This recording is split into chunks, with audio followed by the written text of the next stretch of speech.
Nosotros pretendemos en este video enseñar cómo se examina la mucosa bucal de un enfermo, con el agregado de algunos datos que semiológicamente puedan ser de valor.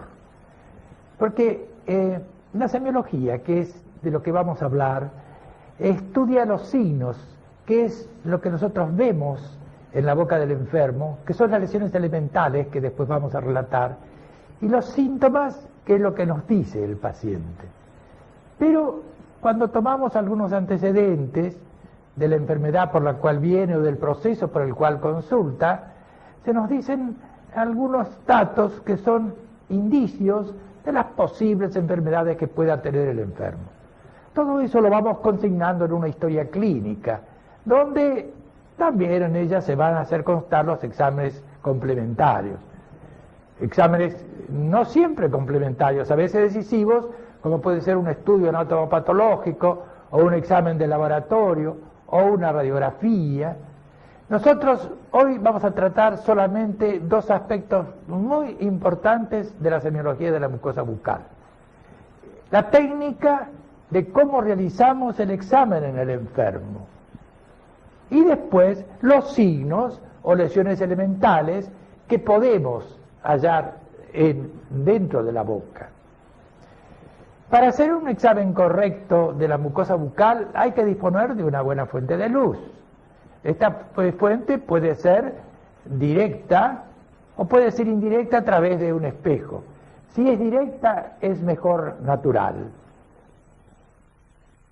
Estará o sentado o parado delante de él. El examen debe ser completo y consiste en los siguientes pasos que seguidamente veremos. Comenzamos por mirar la cara del enfermo, la facies, que alguna vez nos demuestra algún proceso. Y ya yendo al examen directo de la boca, miramos la piel de los labios, en que también pueden haber procesos que nos estén adelantando ya lo que por lo cual el enfermo viene a consultarnos. Seguidamente vemos la semimucosa de los labios. En ella podemos encontrar muchas veces queilitis de distintos tipos o algún otro proceso sin que se trate de una auténtica queilitis.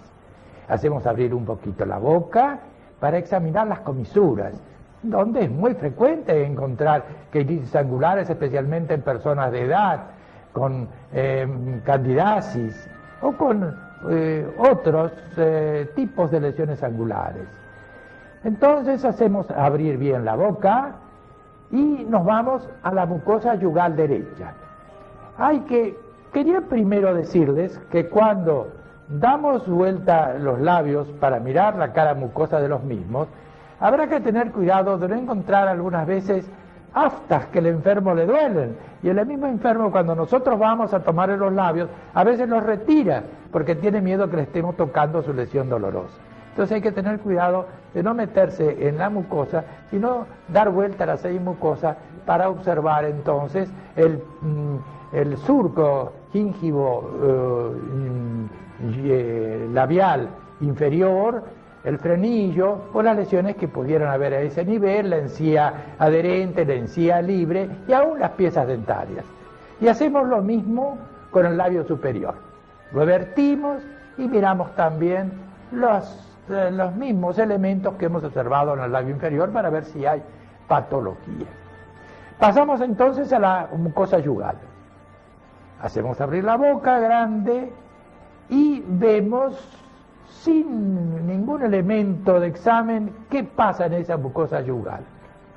Tratamos de ver si hay patología, de ver si podemos ver el orificio del conducto de Stensen que corresponde a las glándulas parótidas, y con un separador de madera, una espátula o un espejo vamos separando para ver bien el surco gingival superior, el surco gingival inferior laterales, por supuesto, y observar también las encías adherentes libres y las piezas dentarias que corresponden a esa región. Hacemos sacar entonces la lengua grande y le vemos el dorso, donde muchas veces hay alteraciones de las papilas. Por ejemplo, la lengua negra vellosa es una lesión muy frecuente que encontramos sobre la lengua, o una lengua saburral o alguna otra patología de distinto tipo. Observado bien el dorso de la lengua con las papilas fungiformes, las papilas filiformes, traccionamos la punta de la lengua, la traemos hacia nosotros con una gasa y entonces la lateralizamos hacia un lado o hacia otro. Miramos el borde. En el borde suele haber mucha patología. Por ejemplo, patología traumática. Hasta a veces encontramos úlceras traumáticas y cánceres también. Y nos vamos hasta la parte posterior del borde de la lengua para ver si las papilas foliadas tienen patología. Dijimos que hacemos lo mismo del lado opuesto. ¿Qué nos falta ver? Todavía algo más, que es el piso de la boca, que generalmente la gente no lo mira, no lo ve y se escapa. A veces una patología muy importante. Hasta cánceres se han escapado por no mirar ese piso de la boca. ¿Cómo hacemos para mirar el piso de la boca? Le decimos al paciente que ponga la punta de la lengua contra el paladar, con la boca abierta. Y entonces miramos el piso de la boca también con su frenillo o con los elementos que corresponden a esa zona y vemos si existe o no existe patología. Falta algo más. ¿Qué falta? El paladar duro, el paladar blando. Hacemos abrir grande la boca y miramos el paladar duro y el paladar blando. En el paladar solemos encontrar, no es infrecuente en casos de patología, algunos carcinomas glandulares, raramente, excepcionalmente melanomas, excepcionalmente linfomas, pero es una zona donde es necesario mirarla con detención porque muchas veces se escapa también ciertas lesiones que nosotros, por no haber hecho un buen examen, no las vemos. Pero hay algo más, son las fauces, que tenemos que verlas. Entonces, deprimimos con un bajalengua, deprimimos el dorso de la lengua y miramos las fauces. Miramos las fauces con los pilares anteriores de la amígdala, de la fosa amigdalina, el pilar posterior, si hay amígdala, y la pared posterior de la faringe, que a veces hay una secreción que nos está diciendo que suele haber algún proceso nasal. Tenemos que ver si podemos la bilingual, que son las papilas caliciformes, que a veces es difícil verlas, pero que tenemos necesidad de ver por si existe alguna patología en ellas. ¿Qué nos falta? Hemos visto la semiología de la mucosa de la boca, cómo se hace el examen de la mucosa de la boca. Y hemos visto en el interín también las piezas dentarias que se pueden después, por supuesto, mejorar en su examen. Hemos tenido además un panorama de ellas. Pero ¿qué nos falta? Nos falta palpar.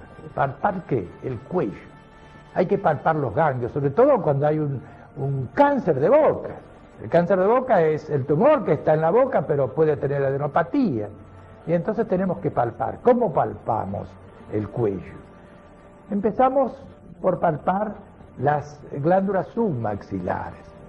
Ponemos ambas manos contra las submaxilares y tocamos a ver si están aumentadas de tamaño. Me llama la atención cuando está una es más grande que la otra, porque a veces hay ganglios dentro de la celda submaxilar. Después, ¿cuál corresponde, qué otros ganglios corresponde palpar? Son los yugulocarotídeos, que se palpan por delante del esternocleidomastoideo con mucho cuidado, no apretar mucho para buscar los ganglios porque los ganglios se deprimen, hay que ser muy suave en estas maniobras. Y lo mismo el borde posterior del esternocleidomastoideo. Este examen tiene que ser muy minucioso porque si no a veces se escapan los ganglios a un examen ligero. ¿Y qué más? Hay ganglios que también hay que buscarlos y palparlos en la cara. Son los ganglios genianos, que podemos tocarlos con un dedo, tocarlos con dos dedos, o bien introducir un dedo en la boca y con los dos dedos externos hacer una palpación bimanual. Y faltaría aún más, los genianos y los occipitales. Entonces la palpación de los ganglios satélites de enfermedades de la boca debe ser hecha minuciosamente. ¿Qué faltaría para un examen completo? Las glándulas salivares. las glándulas parotídeas, que a veces tienen su patología, se agrandan, aumentan de tamaño, ver si es una más grande que la otra, y tocar, además de las glándulas parotídeas, también las submaxilares, que cuando palpamos los ganglios ya tuvimos alguna idea de las mismas. Por fin, vamos a ver cómo está la articulación temporomandibular. Hacemos abrir la boca a la enferma y tocamos con los dedos a ver si sentimos algún ruido que nos demuestre alguna patología de la articulación temporomandibular. Pero es lógico que esa patología a veces suele ser muy difícil y tiene que estar en manos de un especializado. Pero en ocasiones está en relación con alteraciones de la mucosa bucal. Corresponde, si hemos encontrado alguna lesión en la mucosa, palpar. La palpación es indispensable.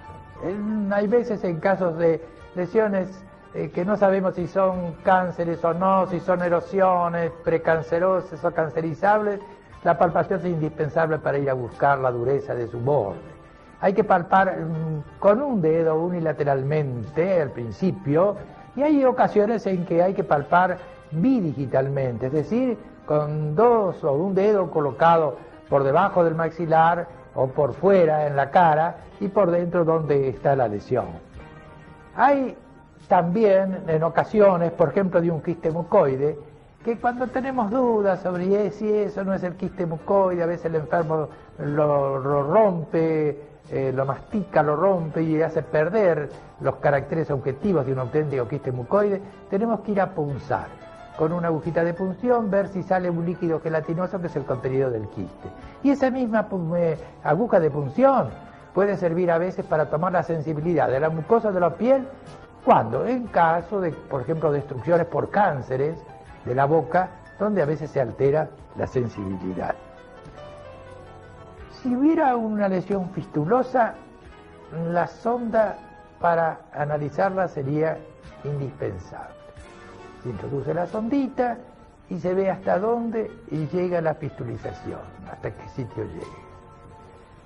También la sonda se utiliza cuando queremos saber cómo está la hendidura gingival, en caso, por ejemplo, de enfermedad periodontal o paradentosa. A veces, en raras ocasiones, con azul de toluidina al 1%, pincelamos la lesión para saber exactamente dónde tenemos que hacer la biopsia. Y donde haya carcinoma o una lesión ya en vías de transformación, allí el azul de toluidina nos va a dar más una tonalidad mucho mayor. Y a veces, excepcionalmente, cuando queremos ver, por ejemplo, la coloración de la lengua, si hay algunos microorganismos de un color determinado, o los dientes que cambian de coloración, por ejemplo, en caso de ingestión de tetraciclina, utilizamos la luz de Wood. Y ahí vemos esos cambios de coloración a que hago referencia. Y hay algo que parecería raro, y que es que la fotografía es otro elemento semiológico de diagnóstico. Hay veces que nosotros vemos la lesión y no estamos seguros de su diagnóstico, y cuando vemos la fotografía decimos, pero si esto es tal cosa. Quiere decir que la fotografía en algunas ocasiones es un auténtico elemento de diagnóstico. Y antes de entrar a analizar las lesiones elementales, hay algo que quiero señalarles, y que es que la biopsia es un elemento que lo utilizamos casi a diario. Cuando nosotros trabajamos en el Hospital Rawson, prácticamente no había enfermo que no fuera biopsiado. La biopsia es prácticamente indispensable en la mayoría de las lesiones. Y se precisa hábito quirúrgico para hacer biopsias. En primer lugar, se precisa hacerla en el lado que corresponde, saber bien, como les decía, con azul de toluidina donde se marcaba más o donde se palpaba más la lesión, ir ahí, donde era más dura la lesión, ir ahí a hacer la biopsia. Pero hay un elemento fácil para el que no tiene hábitos quirúrgicos, que es el punch de biopsia. Son cilindros cortantes que tienen varios diámetros, de 2 milímetros, 3 milímetros, 5 milímetros y hasta de 1 centímetro también. Y se marca donde uno quiere hacer la lesión, se hace un poquito de anestesia local con silocaína y se introduce después el cilindro que se va haciendo girar y va cortando la lesión hasta que se va introduciendo y por fin entonces con una pinza levantamos y cortamos la base de donde ha llegado, digamos, la biopsia. No sangra mayormente, con una gasa en pocos minutos, digamos, sosteniendo una gasa puede pararse cualquier pequeña hemorragia que pueda ocurrir, o si no con un material que se denomina esponjostam ponemos dentro de donde hemos sacado ese cilindrito, que ese cilindrito sacado así como yo le digo, con un punch de biopsia, es muy bueno para el patólogo. Y ahora sí, ya terminado todos estos exámenes semiológicos a los que hemos hecho referencia, vamos a referirnos en particular a eso que yo llamo las letras del alfabeto dermatológico, que son las lesiones elementales, la mancha, la úlcera, la erosión, el tumor, etc.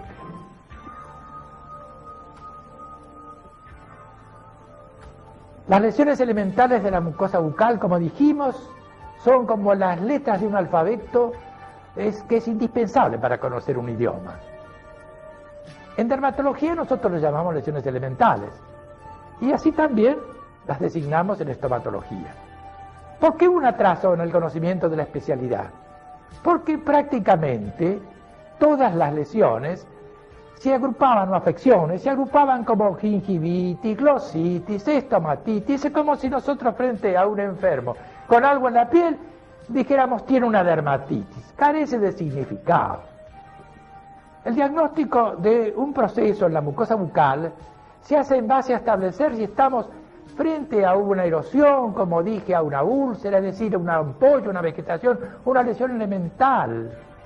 Posteriormente, por intermedio de un razonamiento basado un poquito en una clínica básica, se tienen en cuenta las enfermedades que pueden dar esas lesiones elementales. Por ejemplo, una ampolla. ¿Quién da ampolla? Los pénfigos, penfigoides. Y con una pequeña conocimiento, como digo, de la clínica, se puede llegar a tener 2 o 3 procesos que puedan dar lugar, por ejemplo, a esa ampolla. Y después, ¿qué pasa? ¿Qué hacemos? Y bueno, si no hemos podido hacer un diagnóstico seguro, llegamos a los exámenes complementarios. Haremos la biopsia, haremos los exámenes de laboratorio, haremos exámenes radiológicos. Por eso lo primero que hicimos hace muchos años, cuando empezamos esto en el Hospital Rawson, es idear un alfabeto dermatológico que no existía y que sirviera a los fines de un diagnóstico semiológico y constituye en realidad nuestro aporte a la estomatología. Las lesiones son las lesiones elementales, que pueden ser primitivas o secundarias. Primitivas cuando aparece directamente sobre la mucosa y secundarias cuando aparece después de otra lesión anterior. Es decir, tenemos una ampolla, la ampolla es primitiva, nació sobre la mucosa, pero se rompe y debajo nos deja una pérdida de sustancia que es una erosión. Esa lesión es secundaria.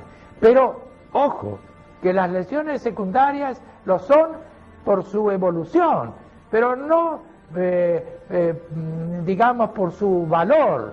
A veces, casualmente, en lo que estamos describiendo, en las ampollas que se rompen y dejan erosiones, el valor de la erosión es muy grande cuando está diciendo que antes hubo una ampolla. Entonces son secundarias en su origen, pero pueden ser primordiales de importancia en el diagnóstico.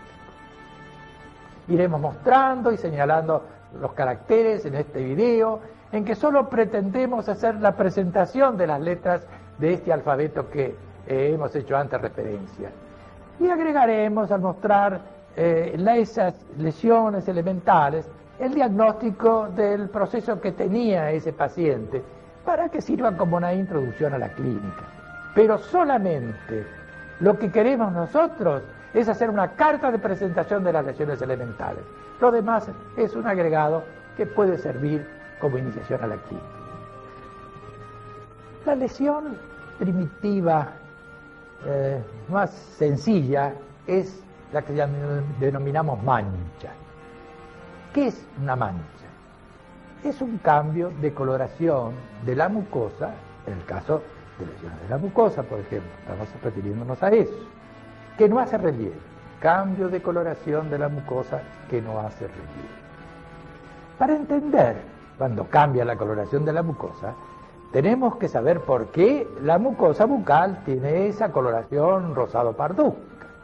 ¿Qué elementos intervienen en dar esa coloración?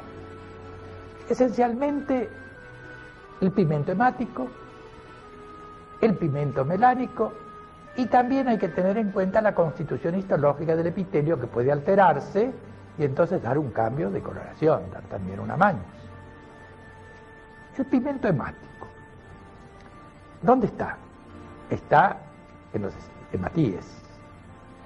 Entonces, cuando hay más hematíes por una vasodilatación, un eritema, el color de la mucosa se hace más rojo, porque hay más pigmento hemático.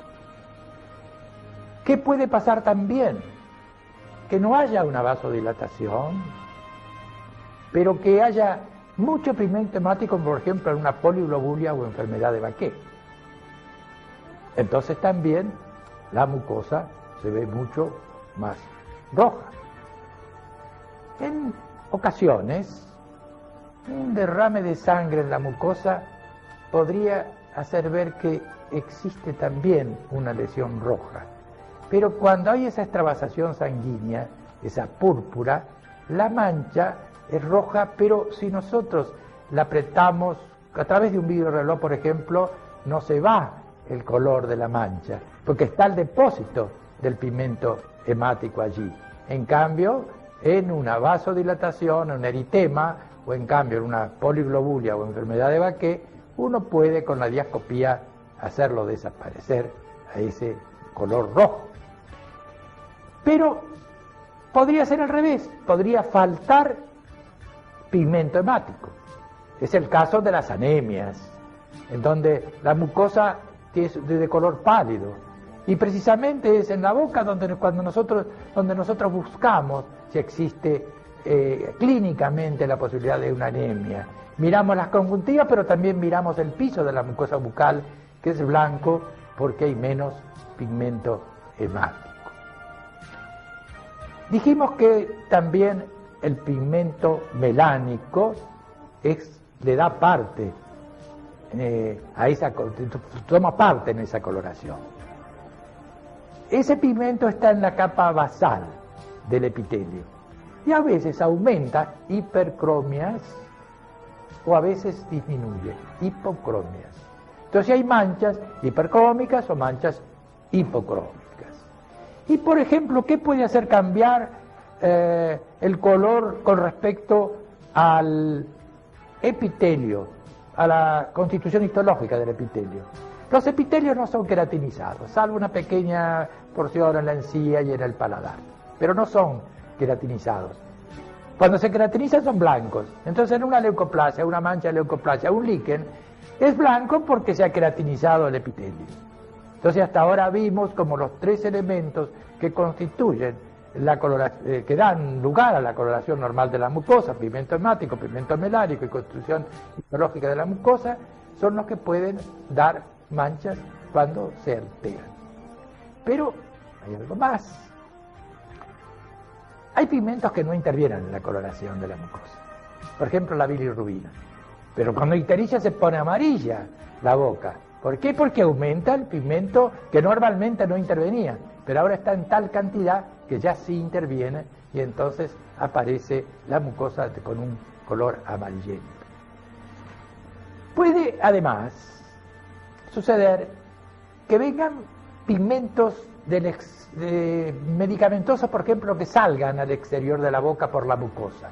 Es el caso del famoso liseré bismútico, liseré mercurial, que se veía antes cuando se hacía bismuto o mercurio en la sífilis y que era muy frecuente verlos en los bordes de la encía. porque se eliminaba parte del pigmento. Y hay veces que medicaciones, como los antipalúdicos de síntesis, por ejemplo, están en la mucosa porque se eliminan por esos sitios y dan manchas también de color azulado a la mucosa. Y puede haber más. Puede ser que el odontólogo, cuando esté tratando una pieza dentaria, un trozo de amalgama se introduzca como un tatuaje dentro de la mucosa. Y bueno, vamos a ver manchas de amalgama que dan un color azulado. Entonces, vamos a mostrar una serie de casos donde vamos a encontrar las manchas a que hicimos referencia. La primera diapositiva, encontramos una mancha parduzca azulada. En este caso, el proceso es una enfermedad de Peutz-Jeghers o poliposis colónica, que no es difícil de diagnosticar, porque son muchas manchitas dentro de la boca, alrededor de la boca, donde hay casos en la familia que tienen el mismo proceso y donde vamos a encontrar asociándolo a pólipos intestinales. Entonces, ven ustedes que con una simple semiología, es decir, estamos en una mancha, esta mancha es melánica y tiene ciertos elementos en su distribución o su asociación, hasta podemos hacer el diagnóstico de enfermedad, con una sola lesión elemental, con un solo elemento como hemos visto hasta ahora. Aquí encontramos otra mancha, que también es una enfermedad de Peutz en la mucosa yugal. Y fíjense acá en otro caso, esta mancha que parece tan insignificante en la encía. ¿Saben lo que es? Un melanoma. Es un cáncer prácticamente incurable. Curable solamente si en este momento hacemos diagnóstico de melanoma. Pensamos que una mancha que es oscura por algo es, no decir no es nada, sino algo es. Y en este caso una biopsia nos diría que se trata de un melanoma y que hay que hacer una extirpación amplia para que el enfermo no se nos muera. Es precisamente en este momento en que hay que hacer el diagnóstico de melanoma. Y acá, en este otro caso, encontramos una pigmentación a nivel de la encía. Pero esa pigmentación está no solamente en la encía inferior, que estábamos mostrando, sino en la superior, y está también en la mucosa yugal, en el espacio interdentario. Es una mucosa de pigmentación racial, que es muy frecuente en los morenos y por supuesto en los negros. Y este otro caso, ¿qué es? Parecía un melanoma, podría serlo, pero en este caso solo era un nevo. Pero el nevo melanocítico, el nevo como este que tiene células que tienen melanocitos, hiperplasia de melanocitos, es un nevo importante, hay que sacarlo, porque es uno de los precursores del melanoma. No quiere decir que el melanoma siempre nazca sobre el nevo, pero una de las formas con que nace el melanoma es sobre un nevo melanocítico, como en este caso. Entonces, hacer el diagnóstico de nevo melanocítico, si no se puede clínicamente a través de una biopsia, y extirparlo porque puede ser precursor de un melanoma. Y en este otro caso, un colorcito azulado, chiquito, una manchita pequeña, chiquita. Es un nevo también melanocítico, pero es un nevo azul.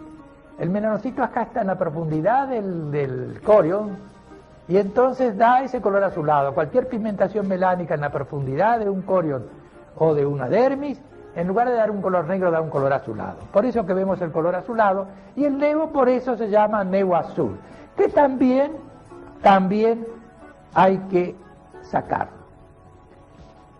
Y ahora viene lo que les había hablado antes, en este caso. Es la eliminación del bismuto, es un gliceré bismútico, porque el enfermo se hacía inyecciones de bismuto que hoy prácticamente ya no se hace. Y acá en este paladar, ¿qué mancha vemos? Esa mancha azulada. Es porque estábamos haciendo antipalúdicos de síntesis. Estábamos haciendo nivaquine para un enfermo con un lupus eritematoso y nos apareció esta mancha azulada. Es claro que es difícil, así por la clínica, objetivamente decir qué es esta mancha, pero sabiendo que el enfermo está haciendo inyección, está tomando antipalúdicos de síntesis, y que los antipalúdicos de síntesis pueden dar manchas en la mucosa bucal de este tipo azulado, y habrá que pensar si no es una mancha por el antipalúdico de síntesis. Quizá la biopsia nos ayude muy poquito, pero podría, en fin, ayudarnos frente al examen, sacándole el antipalúdico, cambiándolo por otro medicamento que pueda ser útil para el lupus eritematoso, ver si se elimina, pero prácticamente queda mucho tiempo. Pero por lo menos si hacemos la biopsia estamos seguros que no es un melanoma y que no es un neo al cual tengamos que extirpar, o que no es ni un PUG, ninguna de las lesiones que nosotros hemos mencionado. Y acá tienen una manchita azulada. ¿Se acuerdan que yo les decía que a veces tatuajes de amalgama daban manchas? Y bueno, acá hay una mancha por un tatuaje de amalgama. Y vean la radiografía posterior, cómo se ve un puntito blanquecino allí en el aire, que casualmente la amalgama es opaco a los rayos y nos da este tipo de coloración. Fíjense esta pigmentación, en este caso en la lengua. Qué pigmentación tonta. Y sin embargo es una enfermedad de Addison. Es una enfermedad grave, que da una anemia grave y que hay que saber diagnosticar. Es decir que, vuelvo a repetir, no decir que esta pigmentación no es nada, algo es. Y en base al examen de esta mancha, en base a otros exámenes, a ver si hay anemia en el enfermo, a los exámenes complementarios, a los exámenes hematológicos que corresponden, establecer que este enfermo tiene un Addison, con los exámenes endocrinológicos, etc. Pero partimos de que el enfermo tiene una mancha en la lengua que tenemos que decir que es, y en este caso corresponde a un Addison. Y veamos al revés ahora. Vimos pigmentaciones por exceso de pigmentación o por tatuajes. Vemos ahora en este caso cómo en lugar de una hipercromia tenemos una hipocromia. Bueno, es fácil, es un vitiligo. Hipocromias no hay pocas, pero en este caso ven que no solamente hay una hipocromia en los labios, sino también una hipocromia en las manos. Es un vitiligo. Y miren este otro caso con una mancha roja en el paladar. Es toda roja, no solamente todo el paladar y todo rojo. Es una poliglobulia o enfermedad de Baquet. ¿Y el examen cómo se hace? Sacándole sangre, un examen hematológico. Y ahí vamos a ver que hay una cantidad enorme de glóbulos rojos que nos están diciendo que es enfermedad de Baquet. ¿Y por qué podemos decirlo? Es decir, la boca nos sirve, yo no digo que sea el único elemento, pero frente a una boca roja como en esto tenemos que pensar una enfermedad de Baquet y hacer un examen hematológico, y con eso concluimos el diagnóstico. Al revés, yo les dije que también cuando disminuía el pigmento hemático, entonces podía haber anemia. Miren esta lengua donde se ve la anemia. Les vuelvo a repetir que cuando un clínico busca anemia, clínicamente, sin examen hematológico, mira la conjuntiva o mira el piso de boca. Yo miro el piso de boca y digo, a este enfermo hay que hacerle un examen hematológico porque creo que puede tener una anemia. Y ahora vienen esas manchas rojas que yo les decía que no desaparecían apretándolas con un vidrio de reloj, que son las púrpuras. Esta es una púrpura. Púrpuras es difícil, digamos, solo con el examen de la mucosa bucal decir qué clase de púrpura es. Sin embargo, a veces van a ver ustedes más adelante con otras lesiones elementales que se ven en púrpura, como yo puedo pensar o presumir una lesión hematológica. Pero acá no nos queda más que decir que es púrpura y estudiar al enfermo a ver por qué tiene esa púrpura. Y ahora van a ver dos casos donde las alteraciones del epitelio transforman el color rosado, parduzco del epitelio en un color blanquecino.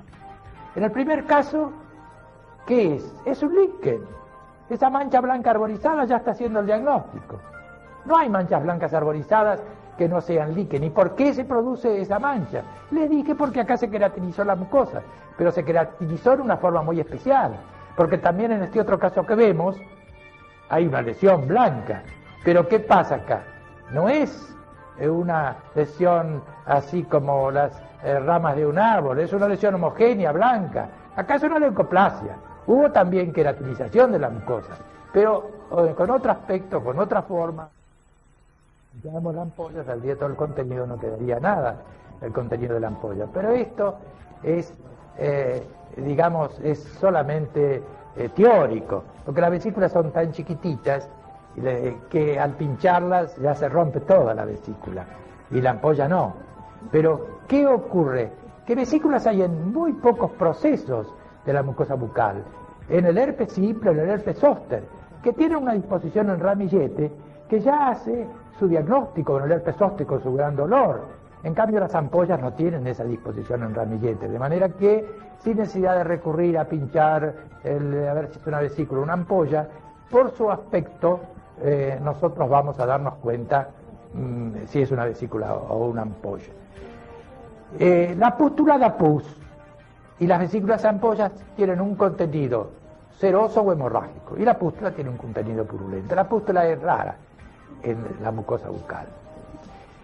Y les voy a decir otra cosa, que las ampollas y las vesículas muchas veces no se ven como ampollas y vesículas, se ven como erosiones. La erosión es la pérdida de sustancia superficial secundaria a una ampolla o una vesícula. ¿Se acuerdan que yo les decía que a veces era secundaria en su producción, pero no secundaria digamos, el interés? Bueno, vamos a mostrar ahora distintos tipos de vesículas y ampollas. Miren estas lesiones a contenido líquido. ¿Qué diagnóstico harían ustedes? Inmediatamente me dirían por su disposición en ramillete, este es un herpes. Y yo le diría que sí, que tiene razón. Y miren este otro caso, con esa boca. Son pequeños elementitos, pero múltiples. Además es un chico que le duele mucho la boca, que no puede comer, que tiene ganglios, porque es una primo-infección herpética. Entonces fíjense con qué poquito de semiología y qué poquito de clínica uno puede llegar, no solamente a hacer diagnóstico de herpes simple, sino hasta decir que es una primo-infección. Miren otro caso. Este caso todo el mundo va a diagnosticar, a pesar de ser lesiones a contenido líquido, por su disposición, ¿qué van a diagnosticar? Herpes. Pero este es un herpes recurrente. Miremos este otro caso, de gran importancia. Este caso es un pénfigo. Yo estoy mostrando cómo levanto el techo de la ampolla que se rompió por la masticación, al hablar se rompen. Estoy mostrando cómo con una pinza puedo levantarlo y bajo ver la erosión, pero eso es por una ampolla. Y las ampollas se ven en los pénfigos y en los penfigoides. Penfigoides son parecidos a los pénfigos. Hay muchos penfigoides. Un penfigoide ampollar, la enfermedad de Diurin, la dermatitis ampollar mucosinequiante y atrofiante del Hortal-Jacob. No se quejen por todos estos nombres. Dermatitis porque toma la piel, ampollar porque da ampollas, muco porque toma la mucosa, sinequiantes porque da adherencias. Las ampollas dan como sinequias, como adherencias, y del Hortal-Jacob porque fue el que la describió. De manera que son nombres, pero que obedecen a procesos que hoy se llaman penfigoides cicatrizales porque, como les dije, esas ampollas dan como cicatrices. Entonces, esto que estamos viendo es un pénfigo, y estoy levantando la ampolla del pénfigo. Y fíjense, otro caso de pénfigo, como no se ven prácticamente más que erosiones. Un pénfigo vulgar, enfermedad grave, que hay que tratarla de entrada muy bien con grandes cantidades de corticoides para que el enfermo pueda sanar. Yo recuerdo que en el Hospital Rawson, cuando no existían los corticoides, estos enfermos vivían en piecitas hasta que se morían. Teníamos piecitas y hasta sentíamos que había un pénfigo en la sala por el olor, que sería otro de los elementos semiológicos. El olor sugiere dice que tiene una gangrena o que tiene un pénfigo. Nosotros en los tiempos que había muchas gangrenas, entrábamos a una sala y olíamos a que hay una gangrena. En una sala quirúrgica encontraba una gangrena que inmediatamente lo sacaban. Pero los dermatólogos, el olor al pénfigo, es claro que lo sentimos cuando entramos a una sala. Pero pénfigos muy avanzados, que en este momento ya no se ven por la acción de las medicaciones actuales. ¿Y qué es esto? Esto que ven ahora, este caso que ven ahora, es un penfigoide ampollar. Y ustedes me dirán, ¿y cómo sabe y cómo lo diagnostica? Bueno, clínicamente tiene algunas cosas muy especiales. La localización en la piel se hace en sitios siempre en los mismos sitios. Pero yo tengo la histología. La histología difiere en el pénfigo y en los penfigoides. En el pénfigo, las ampollas son intraepiteliales y por acantolisis. Acantolisis significa acanto es punta y lisis de las puntas, se disgregan las puntas. Como las células matrillanas tienen como puntas y acanto células sueltas, el organismo las llena de suero y hay una cavidad. Bueno, eso es fácil, es muy fácil aún hacer el diagnóstico de pénfigo por la histología, y aún lo es fácil por la citología, y aún lo es fácil en la piel de un enfermo con pénfigo, porque uno le aprieta la piel y la piel se forma como una ampollita, que es el signo de Nikolsky. Pero vayamos a la mucosa bucal y digamos que en los enfermos que vimos el pénfigo era muy fácil. En este pénfigoide no es tan fácil clínicamente, pero lo es fácil histológicamente. Y miren este otro caso. Ni parecen erosiones, ni parecen ampollas. Hay como adherencias, como sinequias, decimos nosotros, que está demostrando que puede ser una dermatitis ampollar mucosinequiante y atrofiada del Ortalla coli. Y que el diagnóstico se puede hacer clínicamente, presumirlo. Pero se puede hacer pues, histológicamente, y cuando no se puede hacer histológicamente, por el examen de los anticuerpos en la sangre, anticuerpos circulantes que son distintos en cada una de las enfermedades. Y veamos este otro caso. Es tan fácil el diagnóstico. Ampollas hemorrágicas en la semimucosa de los labios, superior e inferior. Una cosa brusca, una enfermedad brusca que vienen con ampollas hemorrágicas en los labios superiores e inferiores. De repente, ver eso, se debe pensar de inmediato en el eritema polimorfo. Es evidente que tiene que haber otras lesiones dentro de la boca, quizá en la piel, hay casos que toman los ojos, hay casos llamados de Steven Johnson, ectodermosis pluriorificiaria que toman todos los orificios, pero de todas maneras debemos pensar de inmediato en un eritema polimorfo y buscar el origen, que a veces es iatrogénico, es decir, por alguna medicación, otras veces es infeccioso, y hasta el virus del herpes simple puede darlo. Pero el diagnóstico clínico es ese, y hay que ratificarlo, como les decía, con otros exámenes. Y vean esta ampolla hemorrágica. Es un chico que tiene ampollas desde que nació, y tiene ampollas en las manos, que se le rompen, dejan algunas cicatrices. Esto es una epidermolisis ampollar, distrófica, porque la forma simple de epidermolisis no se ve en la boca, solamente da lesiones a nivel de las manos o de las manos, pero no de la boca. Cuando hay en la boca son formas distróficas y no formas simples. Y vean por fin, en lo que se refiere a lesiones a contenido líquido, este caso. Ustedes ya se han recibido en manchas. Acá hay una mancha blanca, y una mancha blanca que tiene una disposición arboriforme. Ustedes ya saben que es un líquen, pero al lado que ven, una ampolla, porque el líquen puede ser ampollado. Si nosotros estudiáramos líquen y mostráramos las variantes histopatológicas de un líquen, verían cómo entenderían por qué un líquen puede ser ampollado. En este caso estamos frente a un líquen ampollado. Líquen que se demuestra por esa lesión blanquecina en aro, y al lado, y también un poquitito, no tan homogénea como se ve por supuesto en las leucoplasias, y también que en este caso es un líquen atípico porque es ampollado. Y los líquenes atípicos hay que tener mucho cuidado porque son lesiones bastante serias que hay que saberlas tratar, y el líquen atípico predispone al cáncer. No precisamente en este caso, pero hay líquenes atípicos mucho más violentos que predisponen al cáncer. Y ahora pasemos a otras lesiones no a contenido líquido, sino sólidas, que es la pápula, el tubérculo y el nódulo. ¿Qué es una pápula? Es una lesión pequeña, bien circunscrita, dura, que se puede ir sola y no deja cicatriz. Como una verruga plana, por ejemplo, que a veces hasta el curandero las puede hacer desaparecer, y a veces se van espontáneamente. El tubérculo ya no. El tubérculo es dérmico y deja cicatriz. ¿Y qué pasa con el nódulo?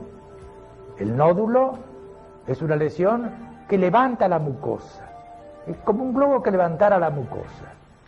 Pero ese nódulo puede ser agudo, subagudo, crónico. En boca nos interesan los subagudos, que se denominan gomas. Y esos gomas tienen periodos de crudeza, de reblandecimiento, de ulceración y de cicatrización. Y esos gomas aparecen en las enfermedades infecciosas crónicas.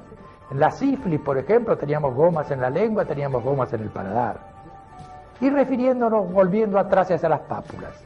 Las pápulas pueden ser a veces epiteliales, pueden ser a veces coriónicas, como la verruga plana epitelial, pueden estar en el corión, como una pápula de una urticaria, por ejemplo, que está en el corión, o pueden ser mixtas, estar en el epitelio y el corión, histológicamente estar allí en los dos sitios. Y eso se ve sobre todo en el líquen, que da una pápula en la piel y a veces la da en la boca, pápula mixta, y también en la sífilis secundaria. Pero fíjense que frente a una pápula, el razonamiento clínico es, ¿qué será? ¿Una verruga? ¿Será una sífilis? ¿Será un líquen? Y bueno, y paren de contar. De manera que el diagnosticar una pápula es importante, diagnosticar un tubérculo que se ve en las enfermedades infecciosas crónicas, importante, y veremos ahora casos con pápulas. Este caso son verrugas planas. Acá tenemos un líquen papuloso, un líquen nítido papuloso. Acá tenemos una pápula gigante y una sífilis secundaria. En este otro caso tenemos otra pápula secundaria de una sífilis secundaria. Y acá en el paladar tenemos un tubérculo de un leproso, un tubérculo de una lepra lepromatosa. Y veremos en este mismo caso la cara del paciente donde demuestra la lepra. Y vayamos a otro diapositivo donde vemos un goma en la lengua en sus periodos de ulceración. Y acá vemos en el paladar otro goma, pero como no puede haber ulceración porque está unido a la nariz, se llama perforación, que después vamos a ver en las lesiones secundarias. Y aquí por fin, para terminar con esta primera parte, vemos un nódulo provocado por una actinomicosis, una cosa rarísima, pero era un nódulo que al punzar aparecían entonces los caracteres de esa micosis a que hacíamos referencia.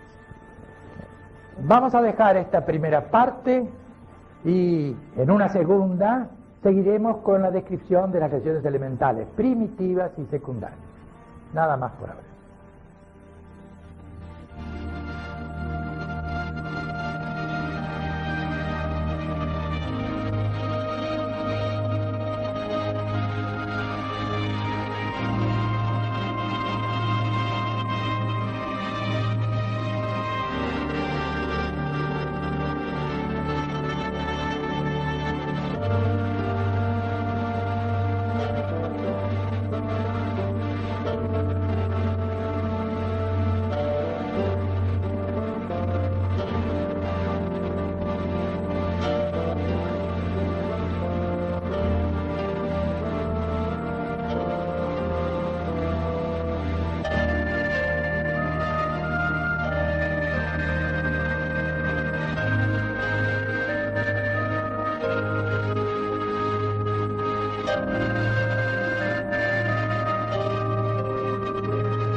Colónica, que no es difícil de diagnosticar, porque son muchas manchitas dentro de la boca, alrededor de la boca, donde hay casos en la familia que tienen el mismo proceso y donde vamos a encontrar asociándolo a pólipos intestinales. Entonces, ven ustedes que con una simple semiología, es decir, estamos en una mancha, esta mancha es melánica y tiene ciertos elementos en su distribución o su asociación, hasta podemos hacer el diagnóstico de enfermedad, con una sola lesión elemental, con un solo elemento como hemos visto hasta ahora. Aquí encontramos otra mancha, que también es una enfermedad de Peutz en la mucosa yugal. Y fíjense acá en otro caso, esta mancha que parece tan insignificante en la encía. ¿Saben lo que es? Un melanoma. Es un cáncer prácticamente incurable. Curable solamente si en este momento hacemos diagnóstico de melanoma, pensamos que una mancha que es oscura, por algo es, no decir no es nada, sino algo es. Y en este caso una biopsia nos diría que se trata de un melanoma y que hay que hacer una extirpación amplia para que el enfermo no se nos muera. Es precisamente en este momento en que hay que hacer el diagnóstico de melanoma. Y acá, en este otro caso, encontramos una pigmentación a nivel de la encía. Pero esa pigmentación está no solamente en la encía inferior, que estábamos mostrando, sino en la superior, y está también en la mucosa yugal, en el espacio interdentario. Es una mucosa de pigmentación racial, que es muy frecuente en los morenos y por supuesto en los negros. Y este otro caso, ¿qué es? Parecía un melanoma, podría serlo, pero en este caso solo era un nevo. Pero el nevo melanocítico, el nevo como este que tiene células que tienen melanocitos, hiperplasia de melanocitos, es un nevo importante, hay que sacarlo, porque es uno de los precursores del melanoma. No quiere decir que el melanoma siempre nazca sobre el nevo, pero una de las formas con que nace el melanoma es sobre un nevo melanocítico, como en este caso. Entonces, hacer el diagnóstico de nevo melanocítico, si no se puede clínicamente a través de una biopsia, y extirparlo porque puede ser precursor de un melanoma. Y en este otro caso, un colorcito azulado, chiquito, una manchita pequeña, chiquita. Es un nevo también melanocítico, pero es un nevo azul. El melanocito acá está en la profundidad del corion y entonces da ese color azulado. Cualquier pigmentación melánica en la profundidad de un corion o de una dermis, en lugar de dar un color negro, da un color azulado. Por eso que vemos el color azulado, y el nevo por eso se llama nevo azul, que también hay que sacarlo. Y ahora viene lo que les había hablado antes, en este caso. Es la eliminación del bismuto, es un gliceré bismútico, porque el enfermo se hacía inyecciones de bismuto que hoy prácticamente ya no se hace. Y acá en este paladar, ¿qué mancha vemos? Esa mancha azulada. Es porque estábamos haciendo antipalúdicos de síntesis. Estábamos haciendo nivaquine para un enfermo con un lupus eritematoso y nos apareció esta mancha azulada. Es claro que es difícil, así por la clínica, objetivamente decir qué es esta mancha, pero sabiendo que el enfermo está haciendo inyección, está tomando antipalúdicos de síntesis, y que los antipalúdicos de síntesis pueden dar manchas en la mucosa bucal de este tipo azulado, y habrá que pensar si no es una mancha por el antipalúdico de síntesis.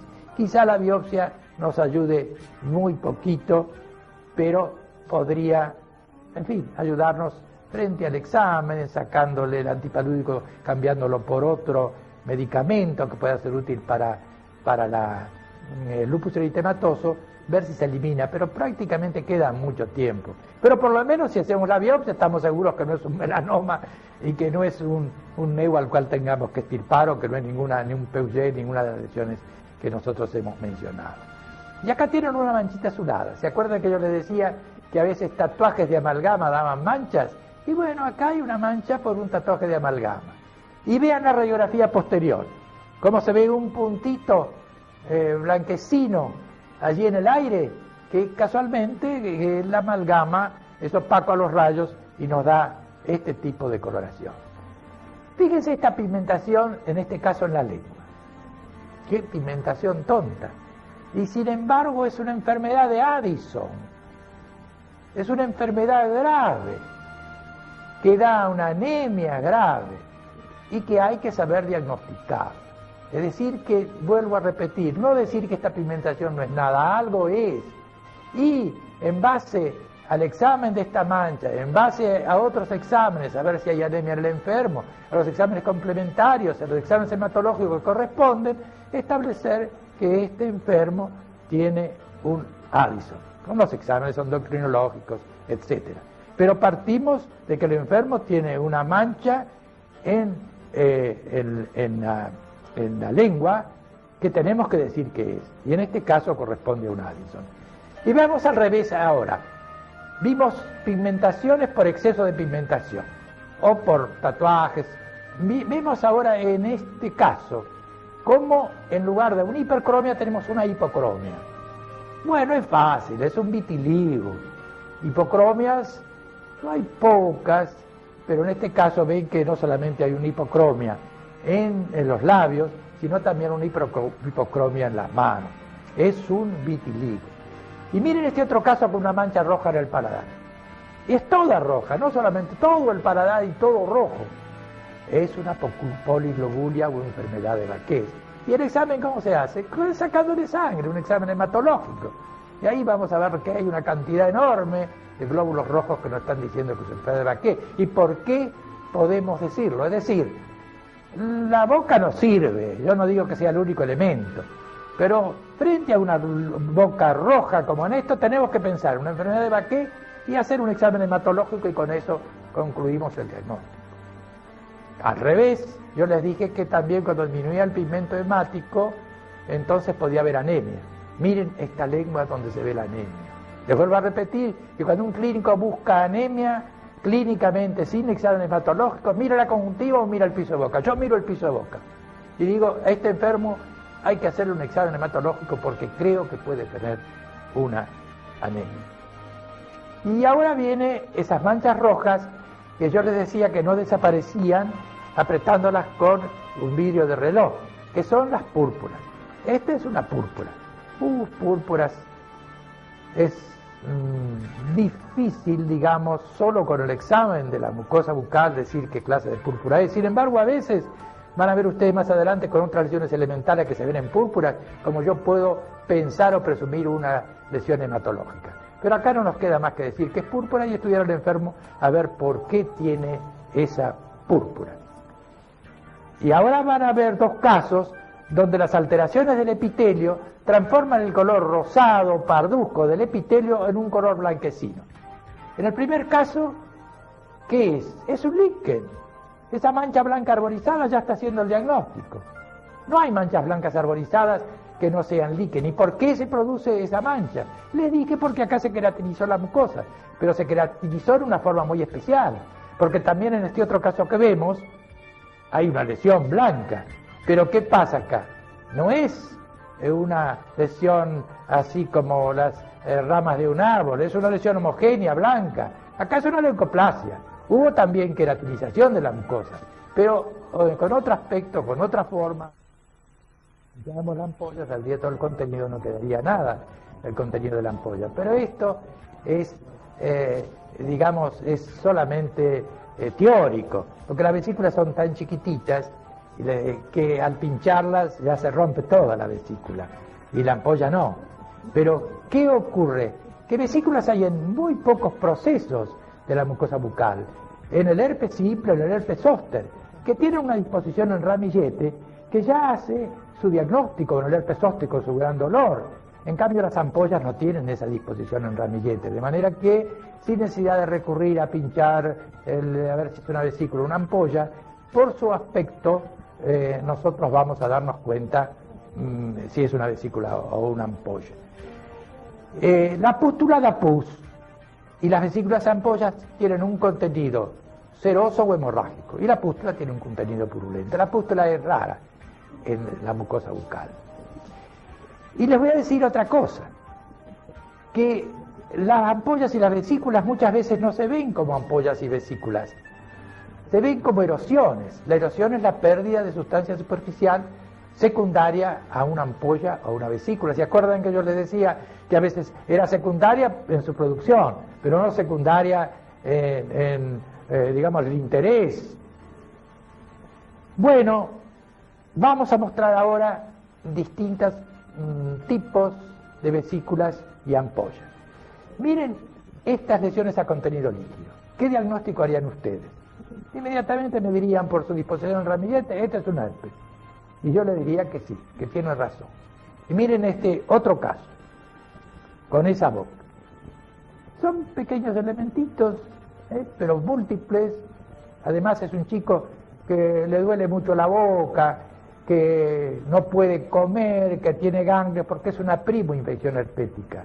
Entonces fíjense con qué poquito de semiología y qué poquito de clínica uno puede llegar, no solamente a hacer diagnóstico de herpes simple, sino hasta decir que es una primo-infección.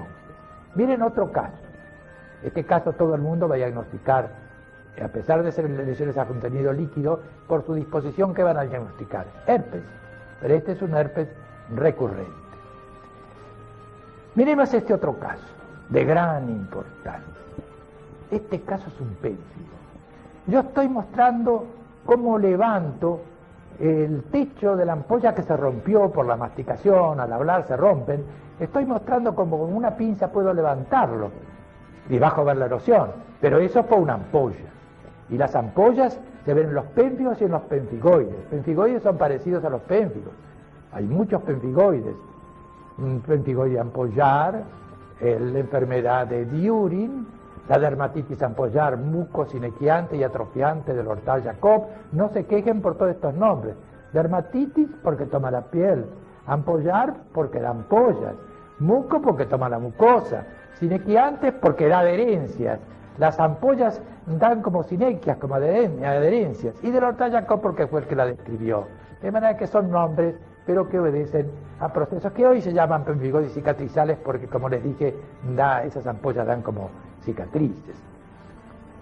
Entonces, esto es que estamos viendo es un pénfigo, y estoy levantando la ampolla del pénfigo. Y fíjense, otro caso de pénfigo, como no se ven prácticamente más que erosiones. Un pénfigo vulgar, enfermedad grave, que hay que tratarla de entrada muy bien con grandes cantidades de corticoides para que el enfermo pueda sanar. Yo recuerdo que en el Hospital Rawson, cuando no existían los corticoides, estos enfermos vivían en piecitas hasta que se morían. Teníamos piecitas y hasta sentíamos que había un pénfigo en la sala por el olor, que sería otro de los elementos semiológicos. El olor sugiere dice que tiene una gangrena o que tiene un pénfigo.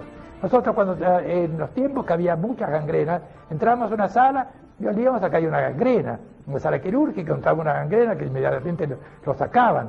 Pero los dermatólogos, el olor al pénfigo, es claro que lo sentimos cuando entramos a una sala. Pero pénfigos muy avanzados, que en este momento ya no se ven por la acción de las medicaciones actuales. ¿Y qué es esto? Esto que ven ahora, este caso que ven ahora, es un penfigoide ampollar. Y ustedes me dirán, ¿y cómo sabe y cómo lo diagnostica? Bueno, clínicamente tiene algunas cosas muy especiales. La localización en la piel se hace en siempre en los mismos sitios, pero yo tengo la histología. La histología difiere en el pénfigo y en los penfigoides. En el pénfigo, las ampollas son intraepiteliales y por acantolisis. Acantolisis significa, acanto es punta y lisis de las puntas, se disgregan las puntas. Como las células matrillanas tienen como puntas y la acantolisis, células sueltas, el organismo las llena de suero y hay una cavidad. Bueno, eso es fácil, es muy fácil aún hacer el diagnóstico de pénfigo por la histología, y aún lo es fácil por la citología, y aún lo es fácil en la piel de un enfermo con pénfigo porque uno le aprieta la piel y la piel se forma como una ampollita, que es el signo de Nikolsky. Pero vayamos a la mucosa bucal y digamos que en los enfermos que vimos el pénfigo era muy fácil. En este penfigoide no es tan fácil clínicamente, pero lo es fácil histológicamente. Y miren este otro caso. Ni parecen erosiones, ni parecen ampollas. Hay como adherencias, como sinequias, decimos nosotros, que está demostrando que puede ser una dermatitis ampollar mucosinequiante y atrofiada del Hortal-Jacob. Y que el diagnóstico se puede hacer clínicamente, presumirlo. Pero se puede hacer histológicamente, y cuando no se puede hacer histológicamente, por el examen de los anticuerpos en la sangre, anticuerpos circulantes que son distintos en cada una de las enfermedades. Y veamos este otro caso. Es tan fácil el diagnóstico. Ampollas hemorrágicas en la semimucosa de los labios, superior e inferior. Una cosa brusca, una enfermedad brusca que vienen con ampollas hemorrágicas en los labios superiores e inferiores. De repente, ver eso, se debe pensar de inmediato en el eritema polimorfo. Es evidente que tiene que haber otras lesiones dentro de la boca, quizá en la piel, hay casos que toman los ojos, hay casos llamados de Steven Johnson, ectodermosis pluriorificiaria que toman todos los orificios, pero de todas maneras debemos pensar de inmediato en un eritema polimorfo y buscar el origen, que a veces es iatrogénico, es decir, por alguna medicación, otras veces es infeccioso, y hasta el virus del herpes simple puede darlo. Pero el diagnóstico clínico es ese, y hay que ratificarlo, como les decía, con otros exámenes.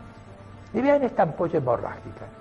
Es un chico que tiene ampollas desde que nació, y tiene ampollas en las manos, que se le rompen, dejan algunas cicatrices.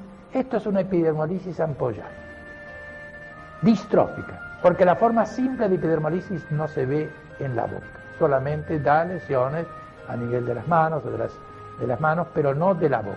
Cuando hay en la boca son formas distróficas y no formas simples. Y vean por fin, en lo que se refiere a lesiones a contenido líquido, este caso.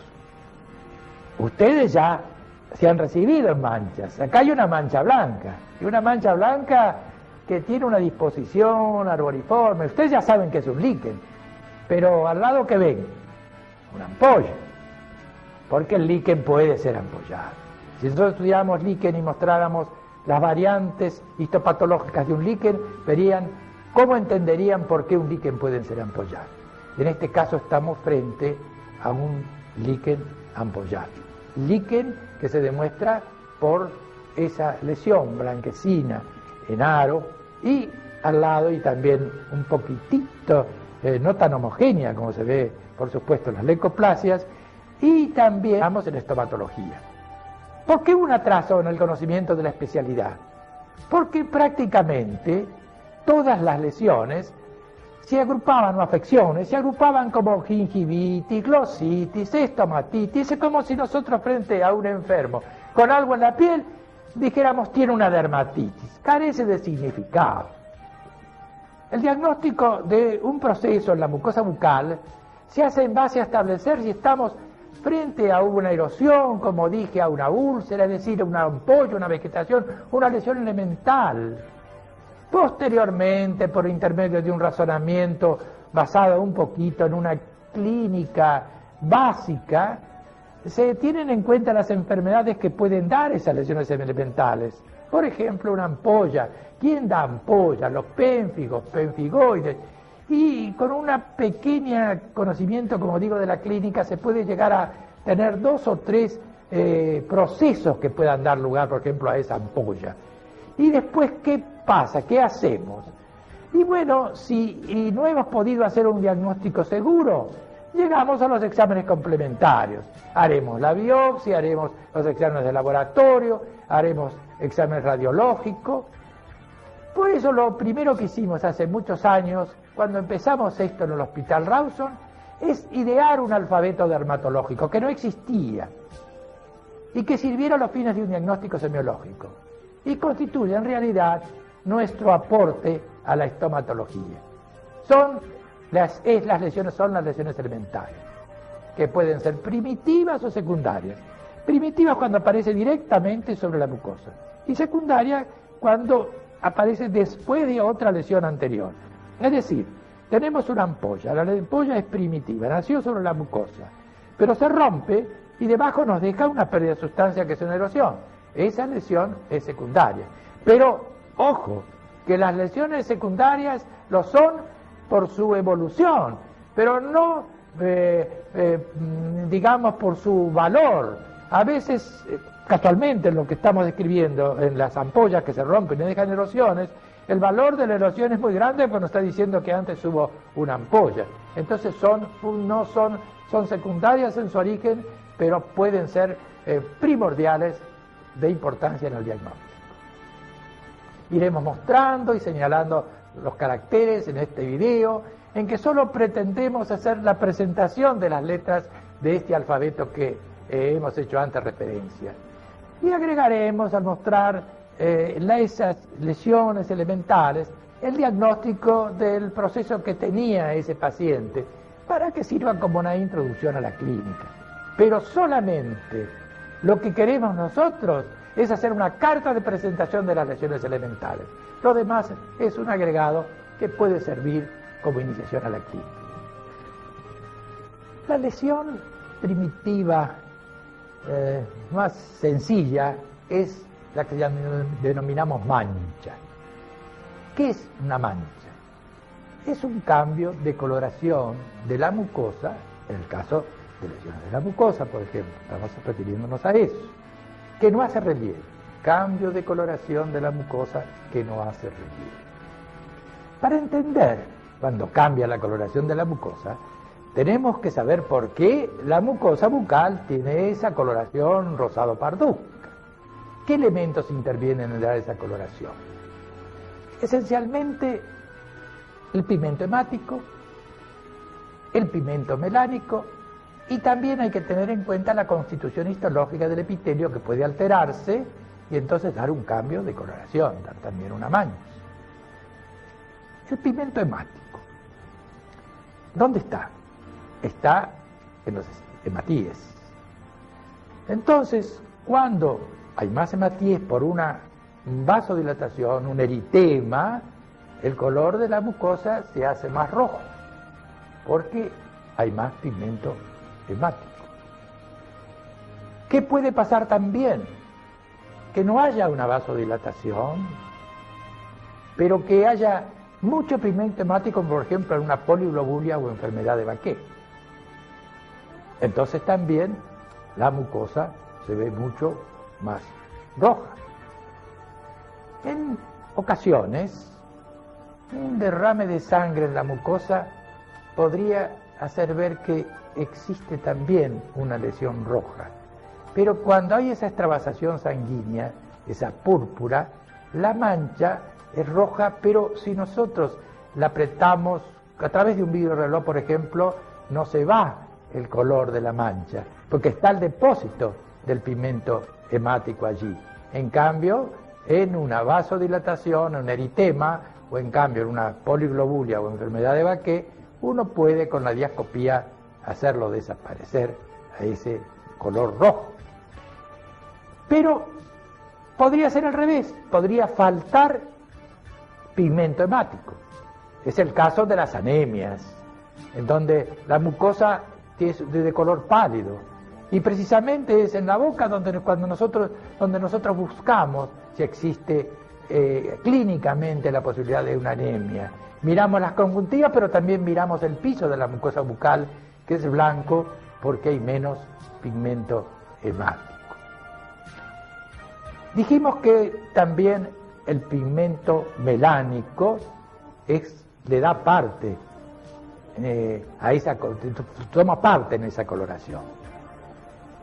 Ese pigmento está en la capa basal del epitelio y a veces aumenta hipercromias o a veces disminuye hipocromias. Entonces hay manchas hipercrómicas o manchas hipocrómicas. Y por ejemplo, ¿qué puede hacer cambiar el color con respecto al epitelio, a la constitución histológica del epitelio? Los epitelios no son queratinizados, salvo una pequeña porción en la encía y en el paladar, pero no son queratinizados. Cuando se queratinizan son blancos. Entonces en una leucoplasia, una mancha de leucoplasia, un líquen, es blanco porque se ha queratinizado el epitelio. Entonces hasta ahora vimos como los tres elementos que constituyen que dan lugar a la coloración normal de la mucosa, pigmento hemático, pigmento melánico y constitución histológica de la mucosa, son los que pueden dar manchas cuando se alteran. Pero hay algo más. Hay pigmentos que no intervienen en la coloración de la mucosa. Por ejemplo, la bilirrubina. Pero cuando ictericia se pone amarilla la boca. ¿Por qué? Porque aumenta el pigmento que normalmente no intervenía, pero ahora está en tal cantidad que ya sí interviene y entonces aparece la mucosa con un color amarillento. Puede además suceder que vengan pigmentos medicamentosos, por ejemplo, que salgan al exterior de la boca por la mucosa. Es el caso del famoso liseré bismútico, liseré mercurial, que se veía antes cuando se hacía bismuto o mercurio en la sífilis y que era muy frecuente verlos en los bordes de la encía, porque se eliminaba parte del pigmento. Y hay veces que medicaciones, como los antipalúdicos de síntesis, por ejemplo, están en la mucosa porque se eliminan por esos sitios y dan manchas también de color azulado a la mucosa. Y puede haber más. Puede ser que el odontólogo, cuando esté tratando una pieza dentaria, un trozo de amalgama se introduzca como un tatuaje dentro de la mucosa. Y bueno, vamos a ver manchas de amalgama que dan un color azulado. Entonces, vamos a mostrar una serie de casos donde vamos a encontrar las manchas a que hicimos referencia. La primera diapositiva, encontramos una mancha parduzca azulada. En este caso, el proceso es una enfermedad de Peutz-Jeghers o poliposis, puesto a mejorar en su examen. Hemos tenido además un panorama de ellas, pero ¿qué nos falta? Nos falta palpar. ¿Palpar qué? El cuello. Hay que palpar los ganglios, sobre todo cuando hay un cáncer de boca. El cáncer de boca es el tumor que está en la boca, pero puede tener adenopatía. Y entonces tenemos que palpar. ¿Cómo palpamos el cuello? Empezamos por palpar las glándulas submaxilares. Ponemos ambas manos contra las submaxilares y tocamos a ver si están aumentadas de tamaño. Me llama la atención cuando está una es más grande que la otra, porque a veces hay ganglios dentro de la celda submaxilar. Después, ¿cuál corresponde, qué otros ganglios corresponde palpar? Son los yugulocarotídeos, que se palpan por delante del esternocleidomastoideo con mucho cuidado, no apretar mucho para buscar los ganglios, porque los ganglios se deprimen, hay que ser muy suave en estas maniobras. Y lo mismo el borde posterior del esternocleidomastoideo. Este examen tiene que ser muy minucioso, porque si no a veces se escapan los ganglios a un examen ligero. ¿Y qué más? Hay ganglios que también hay que buscarlos y palparlos en la cara. Son los ganglios genianos, que podemos tocarlos con un dedo, tocarlos con dos dedos, o bien introducir un dedo en la boca y con los dos dedos externos hacer una palpación bimanual. Y faltaría aún más, los genianos y los occipitales. Entonces la palpación de los ganglios satélites de enfermedades de la boca debe ser hecha minuciosamente. ¿Qué faltaría para un examen completo? Las glándulas salivares, las glándulas parotídeas, que a veces tienen su patología, se agrandan, aumentan de tamaño, ver si es una más grande que la otra, y tocar, además de las glándulas parotídeas, también las submaxilares, que cuando palpamos los ganglios ya tuvimos alguna idea de las mismas. Por fin, vamos a ver cómo está la articulación temporomandibular. Hacemos abrir la boca a la enferma y tocamos con los dedos a ver si sentimos algún ruido que nos demuestre alguna patología de la articulación temporomandibular. Pero es lógico que esa patología a veces suele ser muy difícil y tiene que estar en manos de un especializado. Pero en ocasiones está en relación con alteraciones de la mucosa bucal. Corresponde, si hemos encontrado alguna lesión en la mucosa, palpar. La palpación es indispensable. Hay veces en casos de lesiones que no sabemos si son cánceres o no, si son erosiones precancerosas o cancerizables, la palpación es indispensable para ir a buscar la dureza de su borde. Hay que palpar con un dedo unilateralmente al principio, y hay ocasiones en que hay que palpar bidigitalmente, es decir, con dos o un dedo colocado por debajo del maxilar o por fuera en la cara y por dentro donde está la lesión. Hay también en ocasiones, por ejemplo, de un quiste mucoide, que cuando tenemos dudas sobre si eso no es el quiste mucoide, a veces el enfermo lo rompe, lo mastica, lo rompe y hace perder los caracteres objetivos de un auténtico quiste mucoide, tenemos que ir a punzar con una agujita de punción, ver si sale un líquido gelatinoso que es el contenido del quiste. Y esa misma aguja de punción puede servir a veces para tomar la sensibilidad de la mucosa de la piel, cuando en caso de, por ejemplo, destrucciones por cánceres de la boca, donde a veces se altera la sensibilidad. Si hubiera una lesión fistulosa, la sonda para analizarla sería indispensable. Se introduce la sondita y se ve hasta dónde llega la fistulización, hasta qué sitio llegue.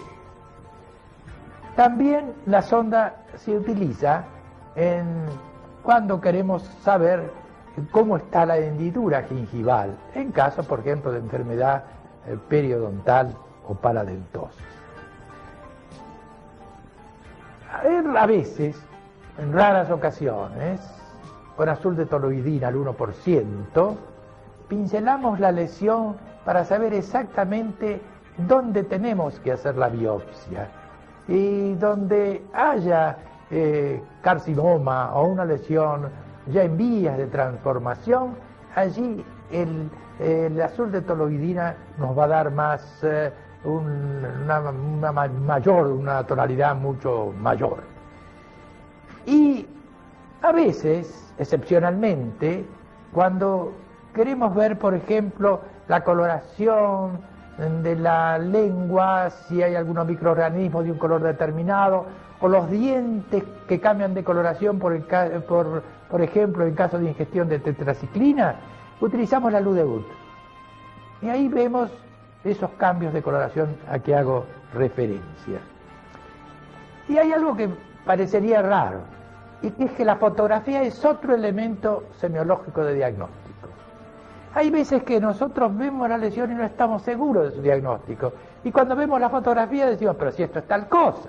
Quiere decir que la fotografía en algunas ocasiones es un auténtico elemento de diagnóstico. Y antes de entrar a analizar las lesiones elementales, hay algo que quiero señalarles, y que es que la biopsia es un elemento que lo utilizamos casi a diario. Cuando nosotros trabajamos en el Hospital Rawson, prácticamente no había enfermo que no fuera biopsiado. La biopsia es prácticamente indispensable en la mayoría de las lesiones.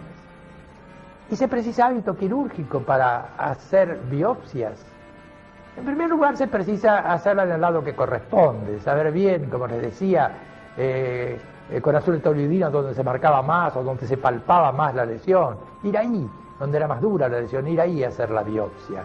Pero hay un elemento fácil para el que no tiene hábitos quirúrgicos, que es el punch de biopsia.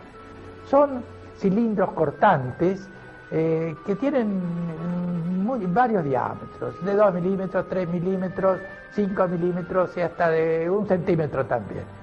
Y se marca donde uno quiere hacer la lesión, se hace un poquito de anestesia local con silocaína y se introduce después el cilindro que se va haciendo girar y va cortando la lesión hasta que se va introduciendo, y por fin entonces con una pinza levantamos y cortamos la base de donde ha llegado, digamos, la biopsia. No sangra mayormente, con una gasa en pocos minutos, digamos, sosteniendo una gasa puede pararse cualquier pequeña hemorragia que pueda ocurrir, o si no, con un material que se denomina esponjostan ponemos dentro de donde hemos sacado ese cilindrito, que ese cilindrito sacado así como yo le digo, con un punch de biopsia, es muy bueno para el patólogo. Y ahora sí, ya terminado todos estos exámenes semiológicos a los que hemos hecho referencia, vamos a referirnos en particular a eso que yo llamo las letras del alfabeto dermatológico, que son las lesiones elementales, la mancha, la úlcera, la erosión, el tumor, etc.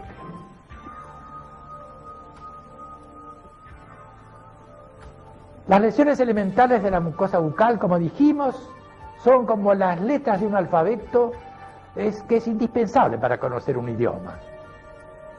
En dermatología nosotros lo llamamos lesiones elementales, y así también las designamos.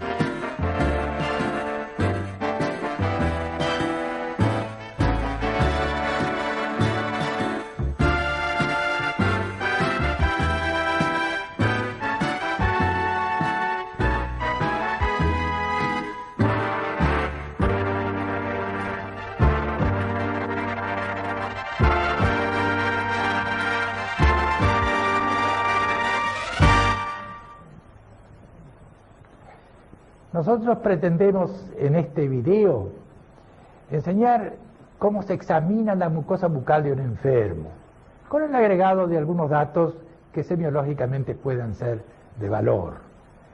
Porque la semiología, que es de lo que vamos a hablar, estudia los signos, que es lo que nosotros vemos en la boca del enfermo, que son las lesiones elementales que después vamos a relatar, y los síntomas, que es lo que nos dice el paciente. Pero cuando tomamos algunos antecedentes de la enfermedad por la cual viene o del proceso por el cual consulta, se nos dicen algunos datos que son indicios de las posibles enfermedades que pueda tener el enfermo. Todo eso lo vamos consignando en una historia clínica, donde también en ella se van a hacer constar los exámenes complementarios. Exámenes no siempre complementarios, a veces decisivos, como puede ser un estudio anatomopatológico, o un examen de laboratorio, o una radiografía. Nosotros hoy vamos a tratar solamente dos aspectos muy importantes de la semiología de la mucosa bucal. La técnica de cómo realizamos el examen en el enfermo. Y después los signos o lesiones elementales que podemos hallar dentro de la boca. Para hacer un examen correcto de la mucosa bucal hay que disponer de una buena fuente de luz. Esta fuente puede ser directa o puede ser indirecta a través de un espejo. Si es directa es mejor natural. Estará o sentado o parado delante de él. El examen debe ser completo y consiste en los siguientes pasos que seguidamente veremos. Comenzamos por mirar la cara del enfermo, las facies, que alguna vez nos demuestra algún proceso. Y ya yendo al examen directo de la boca, miramos la piel de los labios, en que también pueden haber procesos que nos estén adelantando ya lo que por lo cual el enfermo viene a consultarnos. Seguidamente vemos la semimucosa de los labios. En ella podemos encontrar muchas veces queilitis de distintos tipos o algún otro proceso sin que se trate de una auténtica queilitis. Hacemos abrir un poquito la boca para examinar las comisuras, donde es muy frecuente encontrar queilitis angulares, especialmente en personas de edad, con candidasis o con otros tipos de lesiones angulares. Entonces hacemos abrir bien la boca y nos vamos a la mucosa yugal derecha. Quería primero decirles que cuando damos vuelta los labios para mirar la cara mucosa de los mismos, habrá que tener cuidado de no encontrar algunas veces aftas que al enfermo le duelen. Y el mismo enfermo, cuando nosotros vamos a tomarle los labios, a veces los retira porque tiene miedo que le estemos tocando su lesión dolorosa. Entonces hay que tener cuidado de no meterse en la mucosa, sino dar vuelta a la semimucosa para observar entonces el surco gíngivo labial inferior, el frenillo o las lesiones que pudieran haber a ese nivel, la encía adherente, la encía libre y aún las piezas dentarias. Y hacemos lo mismo con el labio superior. Lo vertimos y miramos también los mismos elementos que hemos observado en el labio inferior para ver si hay patología. Pasamos entonces a la mucosa yugal. Hacemos abrir la boca grande y vemos sin ningún elemento de examen qué pasa en esa mucosa yugal. Tratamos de ver si hay patología, de ver si podemos ver el orificio del conducto de Stensen que corresponde a las glándulas parótidas, y con un separador de madera, una espátula o un espejo vamos separando para ver bien el surco gingival superior, el surco gingival inferior laterales, por supuesto, y observar también las encías adherentes libres y las piezas dentarias que corresponden a esa región. Hacemos sacar entonces la lengua grande y le vemos el dorso, donde muchas veces hay alteraciones de las papilas. Por ejemplo, la lengua negra vellosa es una lesión muy frecuente que encontramos sobre la lengua, o una lengua saburral o alguna otra patología de distinto tipo. Observado bien el dorso de la lengua con las papilas fungiformes, las papilas filiformes, traccionamos la punta de la lengua, la traemos hacia nosotros con una gasa y entonces la lateralizamos hacia un lado o hacia otro. Miramos el borde, en el borde suele haber mucha patología, por ejemplo, patología traumática, hasta a veces encontramos úlceras traumáticas y cánceres también, y nos vamos hasta la parte posterior del borde de la lengua para ver si las papilas foliadas tienen patología. Dijimos que hacemos lo mismo del lado opuesto. ¿Qué nos falta ver? Todavía algo más, que es el piso de la boca, que generalmente la gente no lo mira, no lo ve y se escapa, a veces una patología muy importante. Hasta cánceres se han escapado por no mirar ese piso de la boca. ¿Cómo hacemos para mirar el piso de la boca? Le decimos al paciente que ponga la punta de la lengua contra el paladar, con la boca abierta. Y entonces miramos el piso de la boca también con su frenillo o con los elementos que corresponden a esa zona y vemos si existe o no existe patología. Falta algo más. ¿Qué falta? El paladar duro, el paladar blando. Hacemos abrir grande la boca y miramos el paladar duro y el paladar blando. En el paladar solemos encontrar, no es infrecuente en casos de patología, algunos carcinomas glandulares, raramente, excepcionalmente melanomas, excepcionalmente linfomas, pero es una zona donde es necesario mirarla con detención porque muchas veces se escapa también ciertas lesiones que nosotros, por no haber hecho un buen examen, no las vemos. Pero hay algo más, son las fauces, que tenemos que verlas. Entonces, deprimimos con un bajalengua, deprimimos el dorso de la lengua y miramos las fauces. Miramos las fauces con los pilares anteriores de la amígdala, de la fosa amigdalina, el pilar posterior, si hay amígdala, y la pared posterior de la faringe, que a veces hay una secreción que nos está diciendo que suele haber algún proceso nasal. Tenemos que ver si podemos la B lingual, que son las papilas caliciformes, que a veces es difícil verlas, pero que tenemos necesidad de ver por si existe alguna patología en ellas. ¿Qué nos falta? Hemos visto la semiología de la mucosa de la boca, cómo se hace el examen de la mucosa de la boca. Y hemos visto en el interín también las piezas dentarias que se pueden después, por